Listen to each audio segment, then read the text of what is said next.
Bragg, who's currently. All right, welcome back, Mr. Jackson. We've seen you a couple times. All right. First, I think I need to address right now, well, to join this call.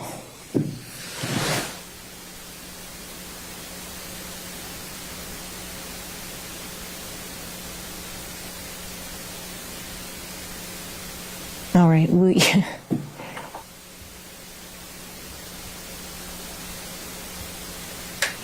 all right. I want to address the fact that I opened my mic is? Yes. Okay. Now it's not.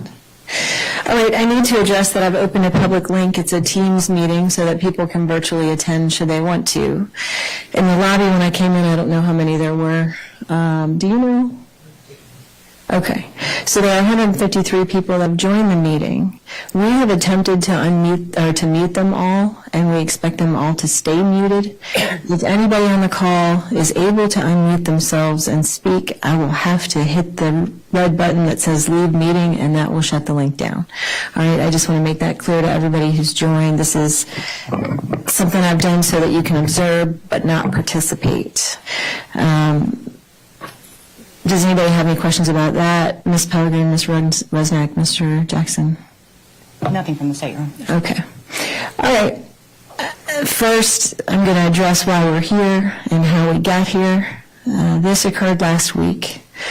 A 12-year-old boy with very serious dynamic needs arising from the trauma that he experienced with his natural family and the continuing trauma that he's experiencing in DOH custody.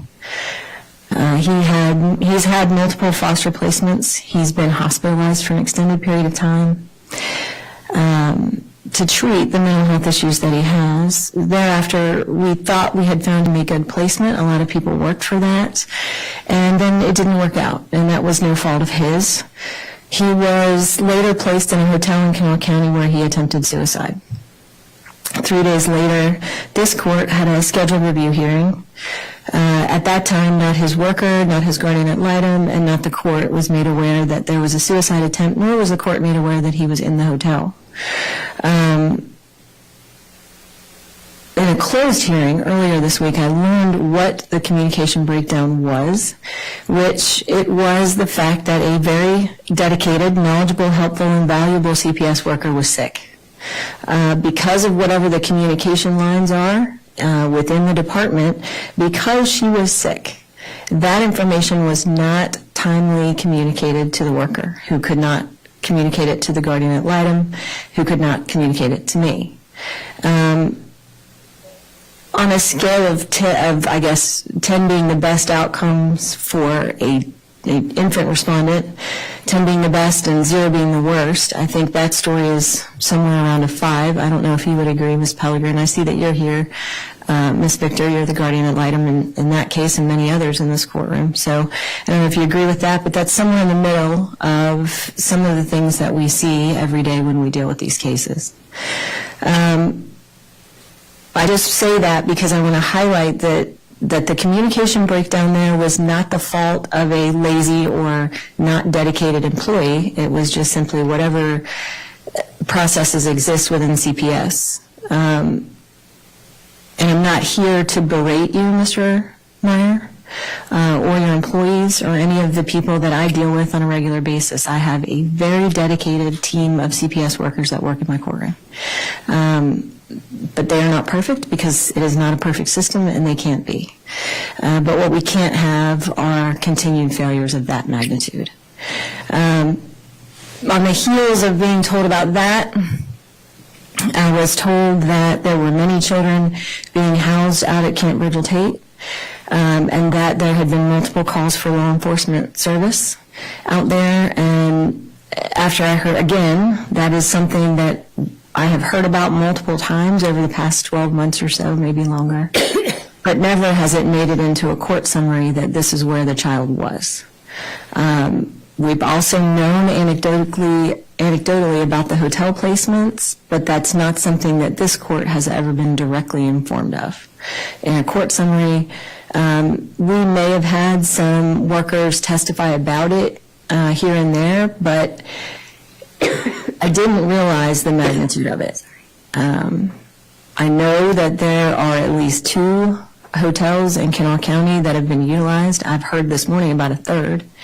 And so, but either way, I undertook to figure out what the calls to service were to Camp Virgil Tate. I read them, I included them in my administrative order. They're not completely all of the things that I read, but everything that I saw was troubling. And it caused me to say that we have to all sit down and have a conversation. This is the only way that I have to do that. So, again, I just want to emphasize that this is not a time where I want to berate you or tell you your agency is terrible or anything like that. I recognize that you've had the job for, 45 days, something like that? 30 days, Your Honor. Okay. I also don't mean this to be negative towards the prior administration either. I appreciate that you're here, and I appreciate that that indicates to me that you have a willingness to sit down and communicate what's been going on. I have a lot of questions. If you can't answer them, that's fine, but I want to get them out there so that we can continue to have conversations, okay? Yes, Your Honor. I think that all of us here have the power to change the situation. Me as the court, you obviously as the leader of the organization. Those that are here from the legislature, some of them are on the call, they have the power to help in the situation. We have the media here whose job it is to shine a light on all of us, and then all of the regular people that have joined because they're interested. And I think that it's clear that the public is concerned as well, just from all of the interactions that I've had in the last 4 days. I've gotten multiple emails from all kinds of people all over the state. I've also had inquiries from other judges who have asked me how to replicate what I have done here. So it is my goal out of this hearing to figure out something that will be helpful statewide, because I think if we don't, you may be attending lots of these hearings all over the state. Does that make sense? Yes, Your Honor. All right.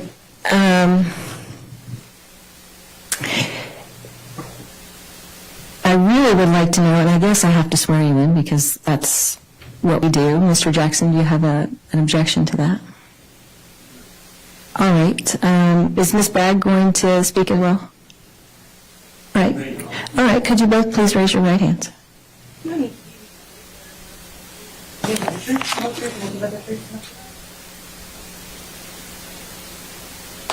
All right, Mr. Meyer, you've had this job for 30 days. Where'd you come from? Your Honor, I came from South Dakota. I was the Chief of Children and Family Services there, where I oversaw child protection, child support, as well as the economic assistance divisions, which oversaw all of the safety net programs within the state. So that would include programs like SNAP, TANF, LEAP, child care, Medicaid eligibility. And then prior to that, I've had a variety of different leadership roles in public health, as well as others within the Department of Social Services. All right. In the agency from where you came, if you know, did they utilize placements like what we're talking about, hotels, 4-H camps?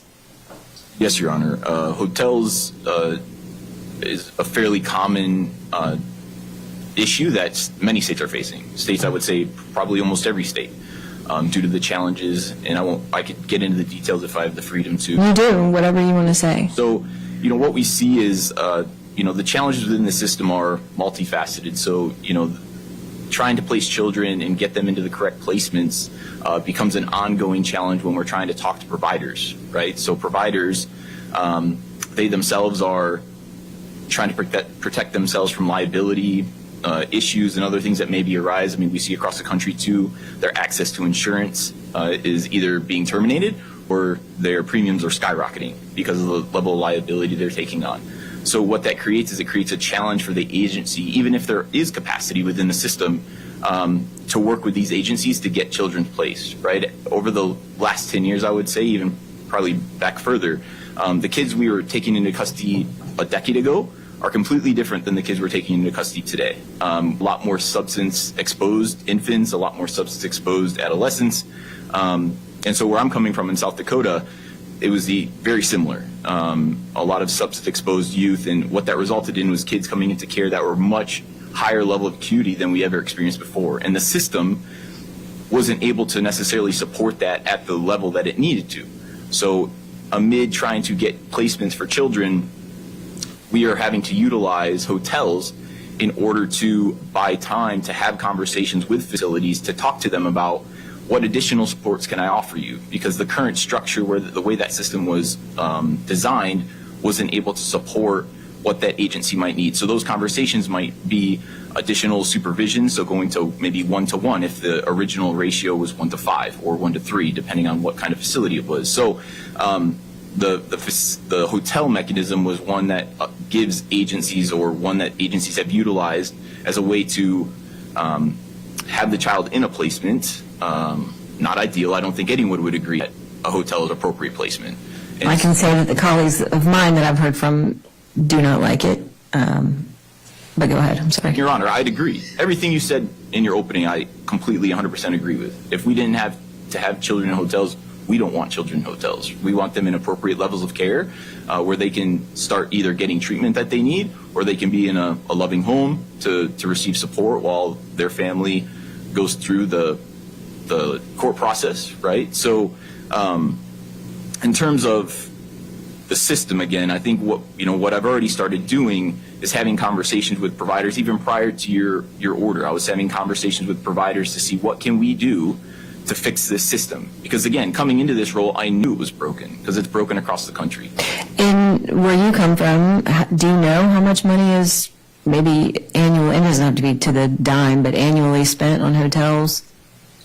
Your Honor, I don't know the exact number, but I would say, millions of dollars. Is it this? Do you know what the cost has been here in West Virginia, at least in the last year? Your Honor, I don't. We can get that for you, Your Honor. Okay. Do you know, or do you know, Ms. Bragg, how long the hotel and camp placements have been going on? 2020. Right, which is something we haven't talked about yet. But prior to that, the kids were sometimes being kept in the offices, the CPS offices, right? Well, how long have the 4-H placements been going on? I have heard anecdotally that this is occurring in different camps throughout the state. Do you know? Yeah. We don't have 2 mics. I'm sorry. It's she can't hear if you can't be close to the microphone. That would be good. Yeah, that works.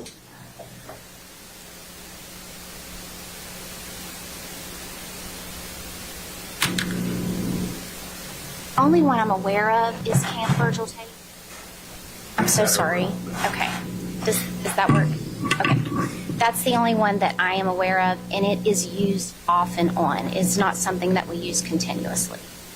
All right, so I guess I have done some research, and the camps or the names that were given to me were Fair Plains, somewhere Ripley, Cedar Lakes, Camp Apache, any of that.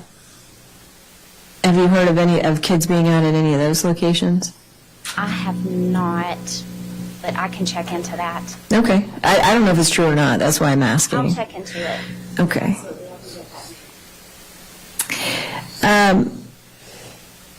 With the hotels, I guess I'm curious, are there state contracts with these hotels, or how are these arrangements made with the hotels?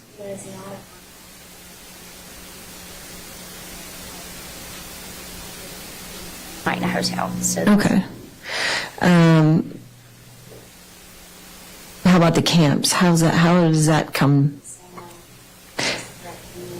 Okay. So I wasn't aware that you could, I guess, and for a better way of saying it, book a room at Camp Virgil Tate. Can the general public do that? Is that how that came up? I'm honestly not sure how that came up, but I can find out. Okay. you don't have the exact figures for how much has been spent last year? I think I could get that today. Okay. I assume then that the hotels are not licensed by the state of West Virginia for the use of child placement. Same for the camps. And I'm curious, is there a CPS policy or some written document or some training with regard to how the children are to be treated in these placements? Free lodging. I have a copy of that if you would like. I would, if you would grab that from her.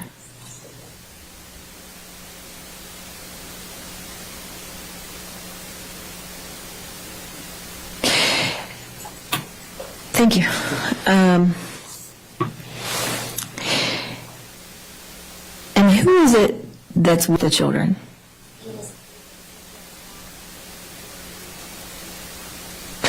All right, and you're talking about socially necessary service providers, and who are they? I believe in this area.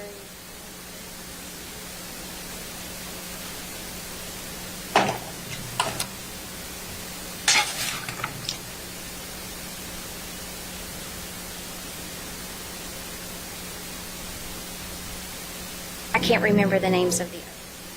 I can get that as well. And when I say who are they, what is their training?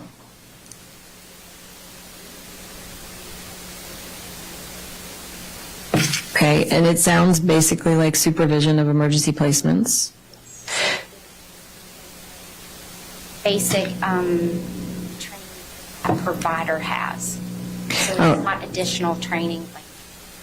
Okay, so whatever, for instance, we're talking about Vance, it would be whatever training Vance gave to them, and because the state has a contract with Vance, I guess the state, well, I don't want to put words in your mouth, but is the state satisfied with that type of training? Based on the service,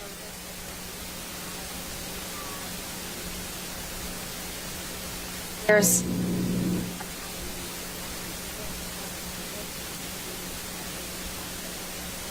I can't remember exactly. I can get you a copy of one of them. I would.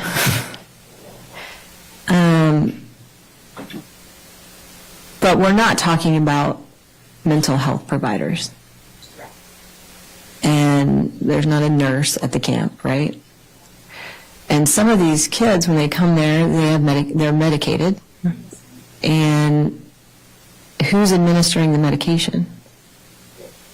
Staff is there at the time.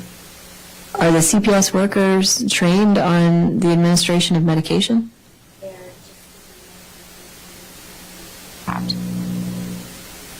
Well, I would take that as a no. Right, I'm sorry, yeah. Okay.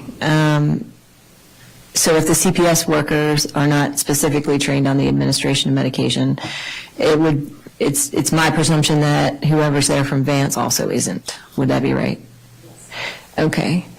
My next question is what I saw in the reports, which were multiple references to children as young as age of 8 and 9 being restrained. What is the restraint policy?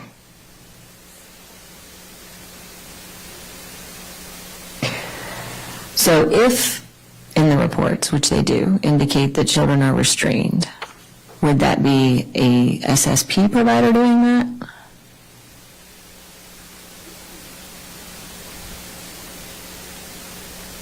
Our staff and our SNS providers will be restraining children. All right.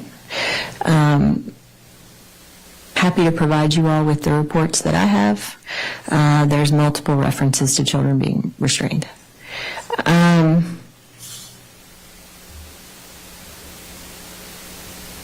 What is the specific procedure for notifying if it's a CPS worker who is out there supervising at Camp Virgil Tate or in a hotel and there's a critical incident, like a suicide attempt?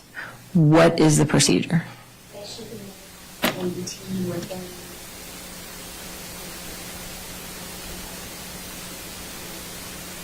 When you say MDT, what do you mean? So the guardian ad litem, prosecuting attorney, the court.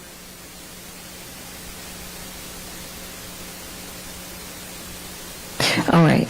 And is that a written policy? Is it in this temporary lodging policy? All right.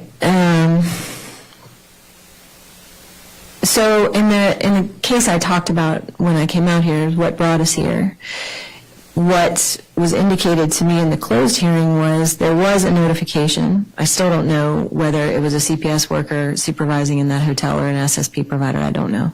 But there was a notification to CPS staff, whoever they were supposed to do that, and that staff member was sick and wasn't there for the email. And there was really, was sitting in an inbox.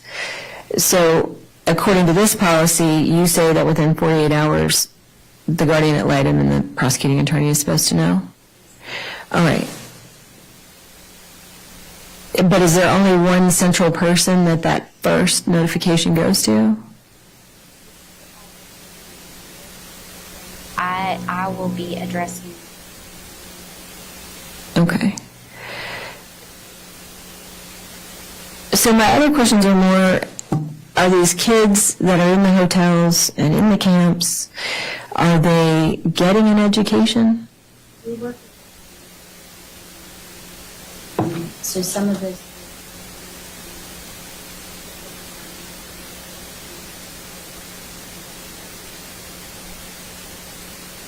So they may or may not be able to physically attend school. What's the average length of stay in a hotel? I don't have the exact number, but I did go through that before I was here. And then where do they go? Most of the time, they're going to an appropriate place. Would you characterize a emergency shelter as an appropriate placement? That's what's available at the time. Do you know the average length of stay in a shelter?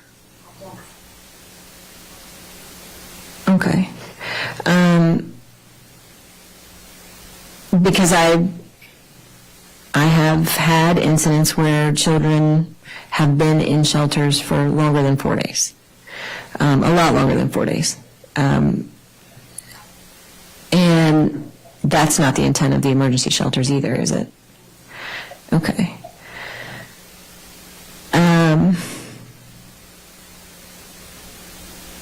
How are the kids, how are they fed? How do they eat in a hotel? Buy something from a restaurant or can't order this there. And who does that, like at a camp? The staff, and if it's an older child, Okay. What is the procedure for identifying a kinship placement or a fictive kinship? Actually, let me start this way. When a removal occurs, how does a child end up in a hotel or in a camp? How does that happen? that is the placement of life.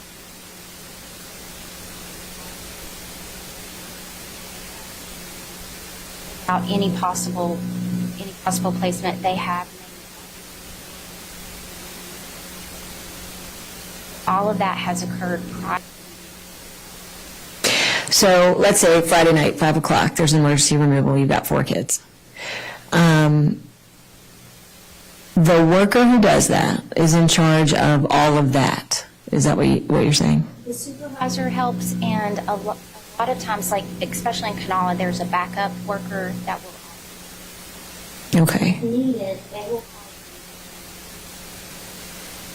But there's not a dedicated unit that just exists to try to sit there and try to assist the, I guess, ground workers, CPS workers, with that. They have to call people in, or they're responsible, and probably in the smaller counties, they're responsible themselves, right? For the most.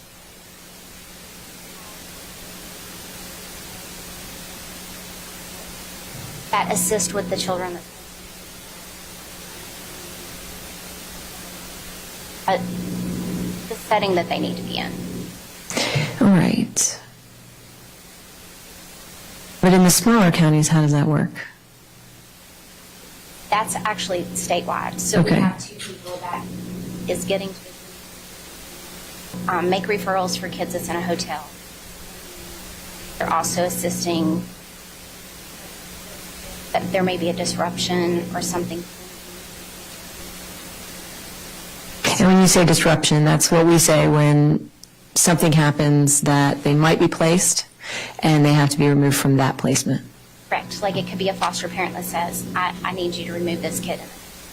And that's also what we call a 10-day notice. Yes. Okay, so that might be a reason that a child ends up in a hotel or in the Camp Virgil Tate or a place like that. And I guess that's what I'm getting at.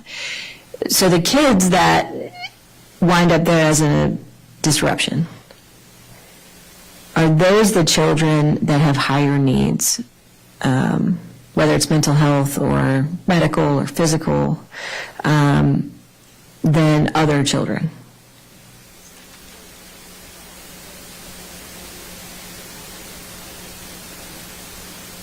It's difficult to find. I guess I'm talking about the obvious, but there's not a place that is a state placement or that is licensed by the state for children with these needs. Would that be correct? We have residents. Well, if you have autism, let's say you have a child with an autism diagnosis, is there a place for that child in West Virginia for treatment? We do have residents. Just one? And how many beds are that? All right.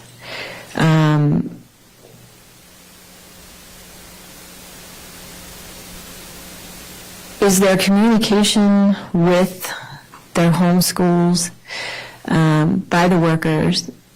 And I'm asking this because I know there are confidentiality issues, and I'm just wondering if you're working into it. I'm sure that the schools try to help as much as they can, but where a school is contacted and asked, who are the people on the list? Those cards we all have to fill out as parents. There's 10,000 of them. You have to fill them out for each child.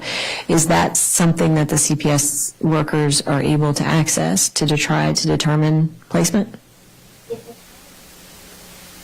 Ask like the principal or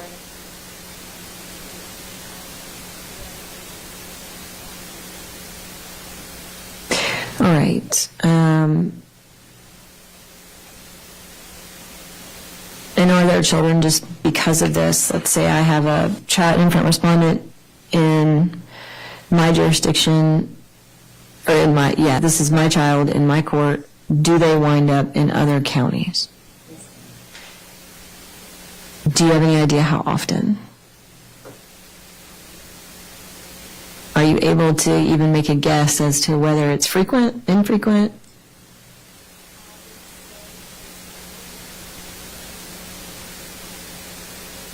I'm not sure that I can say most of it. Mr. Meyer, my question to you is it the department's eventual goal to eliminate these placements, these type of placements? 100%, Your Honor. I mean, that's why I started those conversations long before this order with the residential care providers, level 1s, level 2s here in the state. I had a conversation with various providers, and they spoke to me about a challenge they had in regards to age 16. What's that? Age 16 was a policy change that I was informed of, where they changed the age at which a child could go into a transitional living setting from 16 to 17. And when I sat down with these providers, they described to me that they saw that as a challenge, and that this moving it back to 16 could help and give some opportunity potentially to help assist with this hotel situation by giving them a bit more flexibility in the age. So immediately following that call, I asked Ms. Bragg to examine that, do some research behind the reason for that policy being in place, and By the end of the day, we had a memo out to the providers and made that change to back to age 16. So that was a policy that your department, prior to you, put into place? Yes, Your Honor. Okay. Do you know what that was based on? My understanding, Your Honor, was that the reason for the change to age 17 was a thought of the department at the time that this would help improve basic foster care or foster care placements. Is that correct? Yes, that. All right.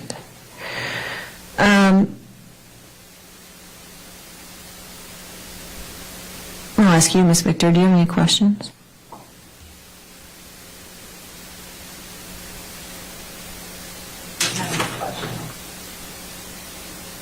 I can't hear you, Miss Victor. Sorry, she has to come forward.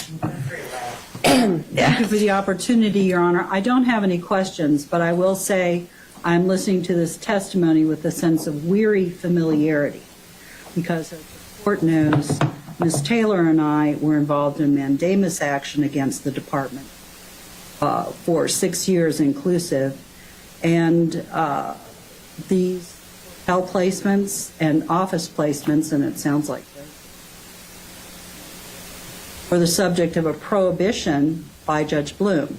That action was subsequently dismissed. So the department has been aware of this problem for many years, and the concern is that it's the individual workers and the county offices who have the responsibility for finding placements for children who, the testimony is revealed, are always the most difficult to place children who end up in.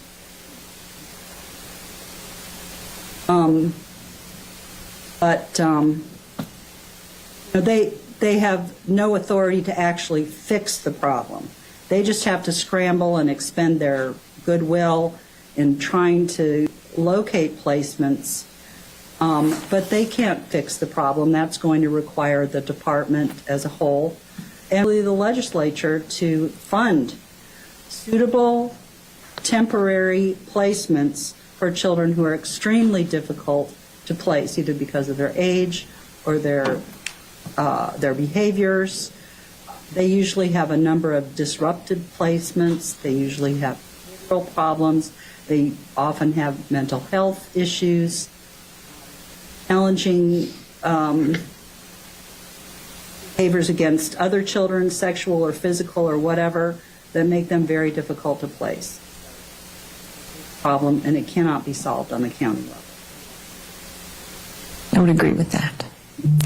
And I think what Ms. Victor said is something that I was talking about earlier. All of us here have this power, whatever our small power is in the bigger picture of all of it.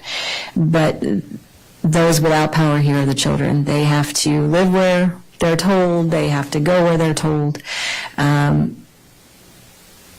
So it's incumbent upon all of us to protect them. I know that you all feel that way. But it's a moral and legal responsibility that we all have here. And I have thought about different ways to handle this situation, Mr. Meyer and Ms. Bragg.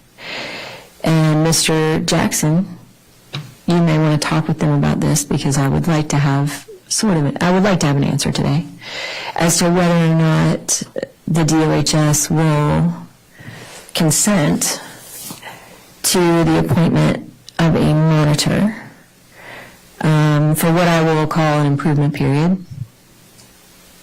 And that monitor, just one second.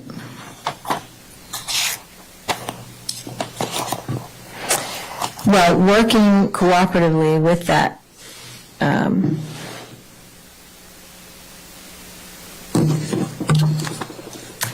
monitor to attack some of these problems. And I intend for it to be Cindy Largent Hill. So if you want to maybe step outside and talk with your clients about whether or not they will agree to that, I'm going to give you an opportunity to do that. And the reason I'm saying that is I want it to be a cooperative effort and a statewide effort, but that requires you all to consent to that. And again, it goes back to, I think if we can't figure out a way to deal with this here, you all will be going to these hearings all over the state. The judges that I have heard from feel similarly to me. I don't speak for all of them. Everyone has their own challenges and problems, especially in the rural counties, that are different from Kanawha County. But I can say that, the overwhelming feeling I have amongst my colleagues across the state are no one likes the hotels. No one wants the 4-H camps. We're all very concerned about our kids with dynamic needs, the ones that Ms. Victor just talked about. We're all facing the same challenges on a county level. And part of our challenge is all of us have this county that we can deal with, but we're not going to be able to communicate on a statewide level unless we figure out a solution for that. So, Mr. Jackson, if you want to talk to your clients outside, that'd be great. All right.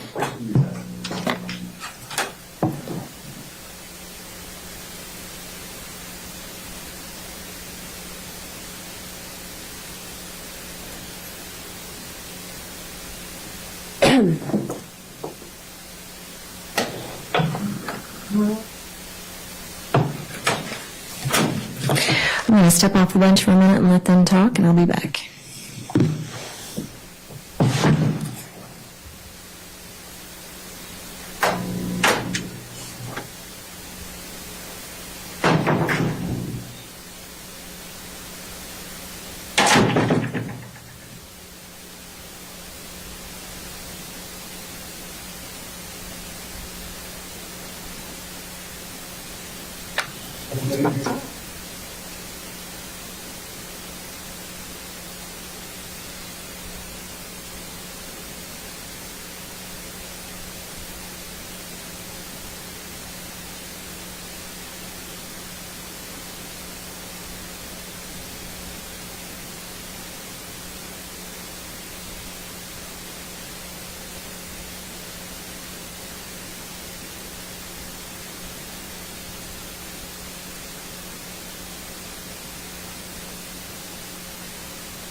That's not really the point.